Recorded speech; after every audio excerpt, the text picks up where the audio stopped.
Olá, então, tudo bem com vocês, meninada? Sexto A, sexto B, bem-vindos então à nossa matéria de História. Sou o professor Alan, estou aqui mais uma vez, a gente vai continuar então o nosso trabalho. Para vocês que têm o livro aí, página 44, acompanha aí. O título da nossa lição hoje é Surgimento do Comércio das Cidades. Vou tentar fazer uma aula bem legal para vocês, vamos começar então a falar um pouquinho do nosso assunto. Terminei um pouco falando do Neolítico, algumas coisinhas da página 43, mas vamos continuar aqui. Então, primeiramente, para a gente dar um panorama geral do que a gente está estudando, então vamos falar um pouquinho. Então, a humanidade ela demorou muitos milênios para começar a consolidar o povoamento urbano, né? O povoamento que a gente vive hoje em dia, certo? Rua, casa, tudo bonitinho, esgoto, água, tudo certinho. Então, as cidades foram os locais do desenvolvimento de novas atividades que permitiram aos seres humanos aprimorarem as tecnologias de diversas áreas de conhecimento. Legal, né? Bacana. Então, quer dizer, com a urbanização muita coisa mudou. A partir delas, desenvolveram-se as técnicas agrícolas, o comércio e a escrita. Então, certo? Então, nós tivemos que aprender muito mais coisas além só de viver na zona urbana. Então, um dado importante: na atualidade, vivemos uma época de intensa urbanização. Ali em 2007, pela primeira vez, a população urbana se igualou à população rural e passou. Então, ou seja, a partir de 2007, a população urbana ela é muito maior do que a população rural no mundo todo. Até 2050, a ONU ela diz que a população pode somar, né, a população das cidades, nas cidades, pode somar cerca de 6,4 bilhões de pessoas. Então, na cidade, não nas zonas rurais, nas cidades. 6,4 bilhões de pessoas é muita gente, né? As imensas aglomerações urbanas do século XXI demandaram novas soluções para questões de infraestrutura, né? De moradias sociais, econômicas e culturais. Então, quando a gente fala de infraestrutura de moradia, a gente percebe, por exemplo, aqui em São Bernardo do Campo, a gente tem um crescimento muito de prédio aqui no centro da cidade. Então imagina a quantidade de gente usando banheiro e a quantidade de esgoto que a gente tem para escoar essa água, esse esgoto dos prédios. Dizem que São Caetano não aguenta mais a malha de esgoto, pode ser que tenha um colapso, né, se você não tomar cuidado. Para motivação, eu vou passar um videozinho muito legal, vou passar um vídeo aqui, né, para a gente começar um pouco a nossa aula, para a gente começar o nosso trabalho, tá bom? Então assistam, vamos assistir o vídeo, vamos assistir um pouquinho o que ele fala, logo em seguida a gente comenta, tá bom? Aqui.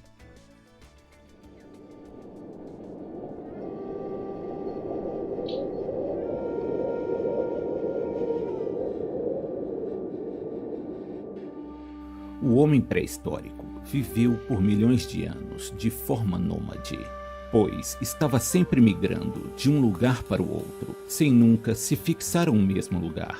Suas comunidades sobreviviam da caça e da coleta de frutos e raízes. Por este motivo, os homens viviam em migração constante, pois, quando algum recurso se esgotava, eles partiam para locais com mais fartura. Mas uma revolução estava prestes a ter início. Revolução esta que mudaria para sempre a forma como os homens primitivos viviam. Esta revolução se deu com o domínio das técnicas de agricultura. O homem aprendeu a semear a terra e a colher o fruto de seu trabalho. Este novo hábito fez com que o homem gradualmente passasse a se fixar na terra, abandonando em parte suas raízes nômades. Os primeiros vilarejos passaram a brotar próximos às várzeas dos rios, por serem terras mais férteis. Grande parte dos lugares onde os homens se assentaram não possuíam condições para cultivar alimentos durante todo o decorrer do ano, pois os frios invernos e as rigorosas secas tornavam a terra improdutiva durante parte do ano. Assim, os homens passaram a dar preferência ao cultivo de cereais, que, além de nutritivos, poderiam ser usados por longos períodos. Durante este mesmo período histórico, o homem também desenvolveu a capacidade de domesticar animais. O cão certamente foi um dos primeiros animais a ser domesticado. Eles seriam usados como animais de trabalho, ajudando na segurança das comunidades, na caça e na pecuária. Existem alguns requisitos básicos para que um animal seja apto à domesticação. Estes não devem competir com os humanos por comida. Portanto, animais que se alimentam de pasto ou restos de comida seriam os ideais. É importante que estes animais não entrem em pânico com facilidade, mas caso isto não seja possível, eles devem ter um comportamento de bando quando assustados, pois, ao formarem grandes grupos, seriam facilmente controlados por seus donos e cães de pastoreio. Os animais domesticados, para fins de propiciar alimento para os homens, também devem alcançar a maturidade com rapidez, aumentando assim a produtividade desses animais. Tanto a agricultura quanto a pecuária também tinham outras finalidades além da alimentação. O couro dos animais era usado das mais diversas formas, tanto para vestimenta como para a produção de outros artigos. E animais como ovelhas, além de fornecerem sua carne e leite, também forneciam sua lã. Vegetais, como o linho e o algodão, também eram cultivados para a produção de tecidos. Estas pequenas aldeias passaram a produzir excedentes e assim começaram a trocar com outras aldeias estes seus produtos por produtos que tinham necessidade. Desta forma, a prática de fazer comércio se tornou cada vez mais comum. O homem, após aprender o domínio das tecnologias da agricultura e da pecuária, tinha as condições necessárias para o surgimento das primeiras cidades.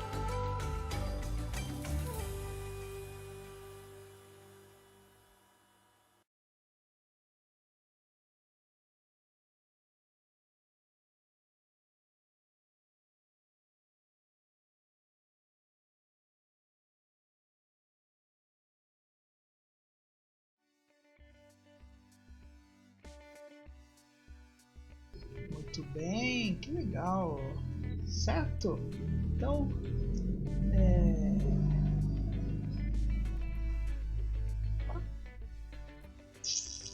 então nós temos então aqui na nossa tela um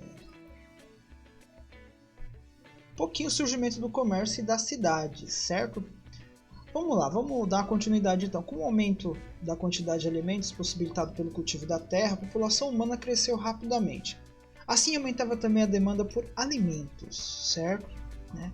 Então, no vídeo ele vai falar da questão do nômade, da questão de você não se fixar, né?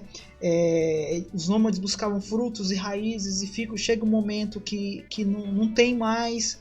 O que mais? Eles falam da questão da migração constante, né? Eles viam que para você comer você tinha que mudar para um outro lugar, né? E aí você tem que começar a mudar um pouco a estrutura. Você percebeu que no vídeo ele vai falar da questão do nomadismo, ele vai falar da questão da raiz, da fruta, que não vai conseguir mais sobreviver ali, então tem que sair de um lugar para o outro.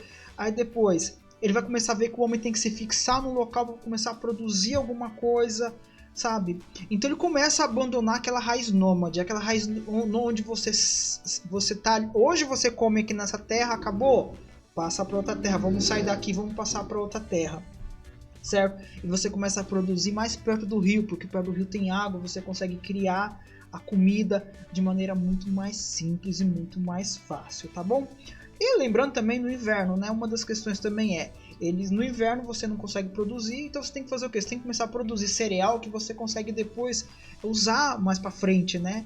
Você começa a usar ele mais para frente, então comece a perceber um pouco isso. No vídeo também ele fala um pouquinho sobre a domesticação dos animais, dos cachorros, cuidado com o animal, com tudo certinho. Certo? Então vamos aqui, continuando aqui no nosso texto. Então, para atendê-la, tornou-se necessário ampliar as áreas cultivadas e desenvolver técnicas para melhorar a produtividade do solo, como o uso de fertilizantes naturais para produzir os grãos maiores. Então você vai usar o próprio alimento que você tem, alguns alimentos vão começar a fazer ali a fertilização, você vai começar a melhorar a terra para produzir, certo? Métodos para controlar as pragas agrícolas e formas de garantir o fornecimento de água para plantas com a construção de sistemas de irrigação. Essas e outras técnicas agrícolas ajudaram a produzir excedentes, ou seja, olha só, excedentes, ou seja, obter mais alimentos do que era necessário para o consumo. Olha que legal. Então, a produção excedente agrícola possibilitou às comunidades neolíticas começarem a trocar o que elas tinham com os excedentes de outros povos. Então, você produz aqui, sobrou, vamos trocar, porque de repente ele tem um outro produto lá que eu não tenho aqui, então vamos trocar. Por exemplo, uma aldeia que tinha excesso de cevada negociava a troca desse produto com o excedente de trigo da aldeia vizinha. Então, eu tenho cevada aqui, então eu vou pegar meu excedente de cevada que está sobrando e vou pedir para trocar com o outro lá. Então, vamos fazer isso, né? Dessa forma surgiu o comércio. Então, quer dizer, essa troca que você tem, você pegar o que você produziu, que está sobrando, e você vai trocar com o outro, outra tribo, outro povo, então você consegue então, fazer essa troca. E aí você consegue, portanto, fazer essa criação do comércio, certo? À medida que as trocas comerciais se expandiam e a população das aldeias crescia, muitas pessoas que trabalhavam nos campos passaram a executar outros ofícios. Como se produzia mais do que o necessário para a sobrevivência, o excedente de alimento permitia sustentar pessoas que exerciam outras funções, como sacerdotes, soldados, comerciantes e tecelões. A especialização de trabalhadores em determinadas atividades profissionais é o que chamamos de processo de divisão social do trabalho, a qual teve grande importância no surgimento das cidades, certo? Então, a especialização de trabalhadores em determinadas atividades profissionais é o que chamamos de processo de divisão social do trabalho. Então, cada um tinha a sua função, cada um o seu quadrado, vamos dizer assim. Então, vamos lá. Então, as primeiras cidades. Então, tá aqui. Então, as primeiras cidades... as pesquisas arqueológicas indicam que duas comunidades urbanas mais antigas do que se tem conhecimento foram Jericó, na Palestina, e essa cidade que você vai olhar nesse livro, que eu não sei como que pronuncia, né? Çatalhöyük, na atual Turquia. Provavelmente Jericó era um assentamento fortificado, cercado de uma espessa muralha de pedra. No caso de Çatalhöyük, tudo indica que constituísse um aglomerado de habitações sem ruas, em que os moradores acessavam o interior das casas pela cobertura. Interessante, né? Você entrava por cima, tá? Nas áreas férteis, às margens dos grandes rios, como o Nilo, prestem atenção, Nilo, Tigre e Eufrates, as pequenas comunidades de aldeias começaram a se unir para construir sistemas de irrigação e aproveitar melhor a água das enchentes, que era essencial para a atividade agrícola. Assim, nos vales do rio Nilo, no caso o Egito, Tigre na Mesopotâmia, Amarelo e Azul na China e Indo na Índia, a união das aldeias deu origem às primeiras cidades, certo? Então tem no mapa aqui embaixo, a gente já vai ver. Com as cidades nasciam as primeiras civilizações, por se localizarem às margens dos rios. Então presta atenção que ele está falando o quê? Que perto desses rios você começa a ter a civilização. Ficam conhecidas como civilizações fluviais. Há dificuldade de se precisar o momento da origem das primeiras cidades. Então já está dizendo isso. Tem uma dificuldade nesse sentido, né? Ao observarmos corretamente sua proximidade com os rios, podemos nos perguntar que razões explicariam essa coincidência histórica. Levantamos aqui uma explicação de ordem geográfica, natural. Essas cidades surgiam em regiões com predomínio de climas semiáridos, daí a necessidade de se fixarem perto dos rios, repartir a água e repartir os escassos pastos e proceder ao aproveitamento de planícies inundáveis, ricas de humus e propícias ao desenvolvimento da agricultura. Assim, embora fosse resultado do social e do político, enquanto processo, as primeiras cidades tiveram suas localizações determinadas pelas condições naturais. Então tá vendo aqui, né? Você olha, deixa eu ver se eu consigo. É que eu acho que se eu aumentar vai atrapalhar um pouquinho aqui. Deixa eu ver se eu consigo aumentar. Vamos lá. Opa. Muito bem. Vamos lá aqui. Aqui. Opa. Então tá aqui. Então.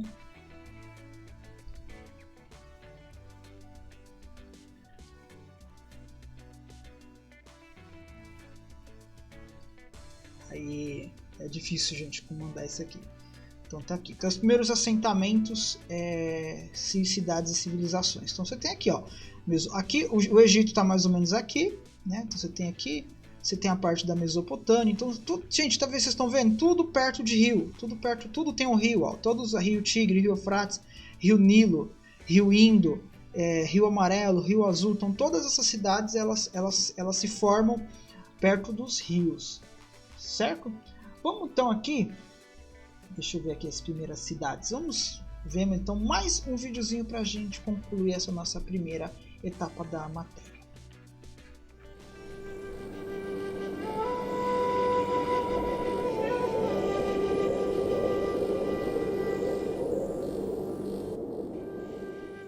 Após dominar a agricultura e a pecuária, o homem gradualmente abandonou seu estilo de vida nômade e as sociedades passaram a se tornar sedentárias. E assim, teve início os primeiros assentamentos permanentes. Esta ruptura com seu passado nômade ficou conhecida como a Revolução Neolítica. Alguns desses assentamentos foram se desenvolvendo e suas populações passaram a crescer cada vez mais. Nesta nova organização social, o trabalho passou a ser dividido, criando classes especialistas em certas atividades. E assim, a divisão da sociedade em classes sociais foi ficando cada vez mais nítida. O comércio com os outros assentamentos passou a se tornar cada vez mais comum. Alguns desses assentamentos se tornaram polos comerciais, o que impulsionou seu crescimento e seu desenvolvimento, dando início às primeiras cidades. Estudiosos afirmam que as primeiras cidades nasceram às margens dos rios Tigre e Eufrates, localizados na Mesopotâmia, onde hoje se localiza o Iraque. As cidades de Uruk e Eridu são consideradas como as primeiras cidades fundadas pelo homem. E assim, teve início a primeira grande civilização, e seu povo ficou conhecido como os Sumérios. O grande volume de produtos que eram demandados pelas cidades poderia se tornar um pesadelo logístico, mas acabou estimulando o uso corriqueiro de uma invenção ainda recente. Esta invenção foi a roda. A invenção da roda possivelmente se deu a partir da observação dos troncos que eram rolados para deslocar cargas muito pesadas. As primeiras rodas eram maciças e com eixos rústicos, mas estes mecanismos foram aperfeiçoados com o passar dos anos. A lubrificação dos eixos e a invenção das rodas com aros tornaram as rodas muito eficientes. Mas foi a adoção do uso da tração animal, como bois, jumentos e cavalos, que tornaram as rodas ainda mais populares. Rapidamente, esta nova invenção revolucionou a forma como o homem fazia o transporte de mercadorias e pessoas, e certamente não demorou muito para a roda se tornar presente nos campos de batalha. As bigas foram usadas sistematicamente como veículo de combate nas batalhas da antiguidade. Ao contrário do que muitos acreditam, os povos nativos da América já tinham conhecimento da roda quando os europeus descobriram o Novo Mundo. Contudo, ela era pouco utilizada, já que os nativos americanos não tinham acesso a animais de tração, como o cavalo, por exemplo. Tendo em vista esta limitação, estes povos optavam por outros meios que consideravam mais eficientes para fazer o transporte de suas cargas. A invenção da roda impactou muito mais do que apenas o transporte. A roda também foi usada em diversos outros mecanismos, que seriam fundamentais para o progresso da humanidade.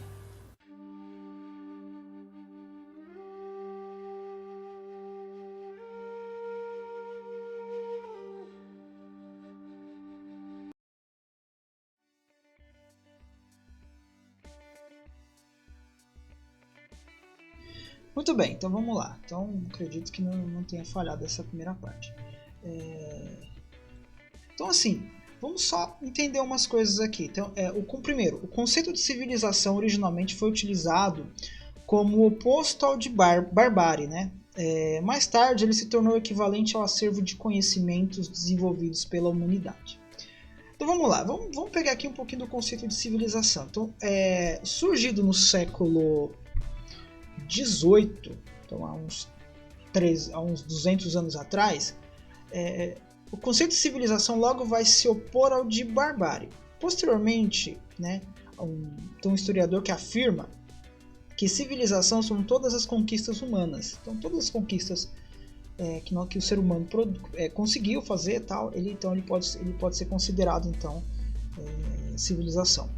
Existindo tanto no singular quanto no plural, civilização é o bem comum partilhado, ainda que desigualmente por todas as civilizações.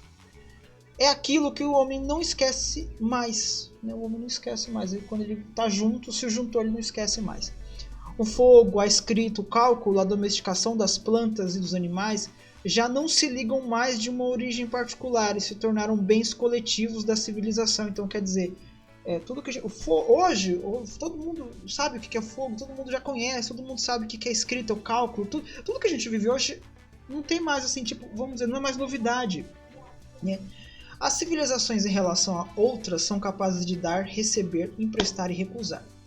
É também seu destino partilharem-se a si próprias, como dizia Foucault, operando-se a si mesmo e deixando para trás parte de suas heranças e bagagens incessantemente. Toda civilização herda de si próprio e escolhe os bens que os pais legam aos filhos. Então a civilização, tudo que nós temos hoje são legados que nossos antepassados nos deram, nos transmitiram, não tem como errar, certo? Ele e seus bens materiais e espirituais podem empreender escaladas, realizar transferências e vencer entraves, mas apenas individualmente. É um texto muito legal, muito bacana, né? Muito legal. Deixa eu ver aqui. Muito bem. Então, gente, nós falamos um pouquinho então da civilização. Eu ia continuar esse texto com a parte dos metais, mas eu vou continuar posteriormente. Então a gente falou da página 44, da página 45, eu acho muito legal. Acho que 22 minutinhos de aula, gente, é o suficiente para vocês pegarem então essa primeira parte, tá bom? Então, pessoal, fiquem com Deus. Logo mais na sequência eu vou gravar então a segunda parte dessa, aliás, a terceira, né? Porque essa seria a segunda parte. Nós vamos gravar então a terceira parte, que aí a gente vai falar um pouquinho então sobre a descoberta do uso dos metais, para a gente depois concluir com a nossa atividade da semana, tá bom? Criançada, fiquem com Deus, fiquem aí na paz, cuidem-se, até a próxima. Fui!